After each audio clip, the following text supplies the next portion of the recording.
Back in 2011, Muammar Gaddafi said that if he goes down, Europe will be flooded with, quote, millions of blacks. This was obviously very inflammatory. The reason he said this is because Libya is the primary sea corridor that African migrants use to reach Italy. By the early 2000s, this sea route had record high numbers. From 2005 to 2006, Italy recorded the arrival of 15 to 18,000 migrants by boat. This set off alarm bells in Italy, and by 2008, Italy and Libya signed an agreement called the Treaty of Friendship. Under this, Italy agreed to invest $5 billion over 20 years in Libya and supply patrol boats and training. In exchange for these patrol boats, Libya agreed to intercept migrants voyaging to Italy. This had immediate results. By 2009, there was over a 90% drop in migrants reaching Italy, and by 2010, that number was reduced even further. Gaddafi knew he had leverage here because Europe had no other way to stop these migrants, and he had the strong central government needed to do so. Europe was keen to strike another deal with him. In 2010, there were talks going on, and Gaddafi demanded 5 billion euros a year to stop Europe from, quote, turning black. That never ended up happening though, because in 2011 there was the NATO-backed uprising that ended up taking Gaddafi out. Why did NATO want to take Gaddafi out? Well, take a listen to what former Congressman Kurt Weldon had to say. At every meeting I had with Gaddafi, he wanted two things.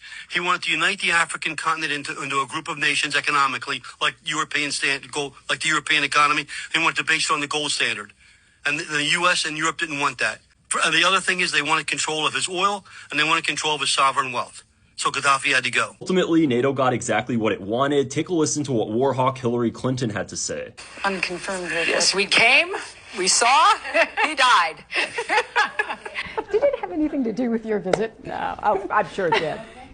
Keep in mind, Libya under Gaddafi's rule was the strongest African country at the time. Highest GDP per capita in any African country, free education, free healthcare, subsidized housing, zero interest loans, oil revenue, sovereign wealth fund. What happened to Libya and Europe after Gaddafi got taken out? Well, Libya now has modern day slavery. It's also a hotspot for various extremist groups, one of which is ISIS. And what about the number of migrants heading to Europe? It absolutely exploded. Between 2014 to 2017, 120,000 to 180,000 migrants per year successfully reached Italy. If you're wondering the total number since NATO took out Gaddafi, conservative estimates suggest at least 1.2 million migrants reached Italy from Libya after Gaddafi's fall. So if you're wondering why Europe is flooded with millions of African and Middle Eastern migrants, the answer is simple: because of greed and warmongering from the ruling elites.